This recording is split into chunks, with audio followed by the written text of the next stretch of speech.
Hello everyone, welcome back to my channel. আরও একটা নতুন ভিডিও নিয়ে আপনাদের মাঝে হাজির হলাম। রুই মাছের ঝোল। রুই মাছ কে না পছন্দ করে? আমরা মাছে ভাতে বাঙালি। তো রুই মাছটাকে রান্না করার জন্য আগে রুই মাছটাকে বেশ ভালো করে ধুতে হবে। এরপর মরিচের গুঁড়ো, হলুদের গুঁড়ো এবং সামান্য একটু লবণ দিয়ে মাছটাকে ভালো করে মাখিয়ে নিতে। এরপর কড়াইটাকে গরম করতে দেবো। মাছটাকে ভাজার জন্য যতটুকু তেল প্রয়োজন সেই পরিমাণ অনুযায়ী তেল দিই। আর হ্যাঁ, এখানে একটা টিপস আছে, মাছ যেন কড়াই গায়ে না লেগে থাকে সেই জন্য সামান্য লবণ দিতে হবে। এবার মাছটাকে ভালো করে ভেজে নেবো উল্টে পাল্টে নানাভাবে। এরপর পেঁয়াজগুলোকে ভালোভাবে ভেজে নেবো। দেন একে একে হলুদের গুঁড়ো, লবণ, মরিচের গুঁড়ো এবং সামান্য ধনিয়া গুঁড়ো দেবো। এগুলোকে একত্রে মশলাটাকে কষিয়ে নেব। মশলাটাকে কষিয়ে নেওয়ার পর সামান্য একটু জল দেবো। এরপর জলটাকে ফুটিয়ে নিয়ে মাছগুলোকে একে একে ছেড়ে দেবো। এরপর আমি জিরে গুঁড়োটা দিয়ে দেবো। যেহেতু আমি বাটা মশলার সাথে জিরে বাটা দিইনি, সেহেতু আমি জিরাটাকে ভেজে নিয়ে গুঁড়ো করে নিচ্ছি। দেখেছেন মাছটা কি লুকটা হয়েছে, জোস, মানে এত ইয়ামি হয়েছে, মানে বলে বোঝাতে পারবো না।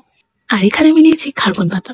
এই পাতাটার নাম অন্য অঞ্চলে কি বলে সেটা তো আমি জানি না, বাট আপনারা অবশ্যই আমাকে কমেন্ট বক্সে জানাবেন এই পাতাটাকে আপনাদের অঞ্চলে কি নামে ডাকে। আমাদের এলাকায় খারকন পাতাই বলে। এবার এই পাতাগুলোকে ছোট ছোট করে কেটে সুন্দর করে ধুয়ে নেব।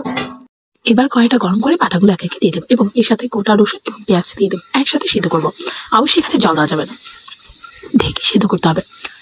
দেখছেন ঢাকার পর পাতাগুলো কিরকম নরম এবং সিদ্ধ হয়ে গেছে। এরপর আমি এখানে পরিমাণ মতো তেল দিই। তেল দেওয়ার পর এই পাতাটাকে বেশ ভালো করে ভেজে নেব, একদম কড়া করে ভেজে নেব। সাথে শুকনো মরিচ এবং কালো জিরে ভেজে নেব। এরপর শিলনোড়ায় বেটে নেব। আর হ্যাঁ, এখানে ব্লেন্ড করলে ভর্তার টেস্টটা ভালো আসবে না। শিলনোড়ায় বেটে নিলে ভর্তার টেস্টটা ইয়ামি হবে। দেখছেন ভর্তাটা কি ইয়ামি হয়েছে দেখতে।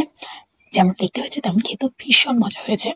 আজকে আমার দুটো রান্নায় ভীষণ টেস্ট হয়েছে, আমি ভীষণ মজা করে খেয়েছি।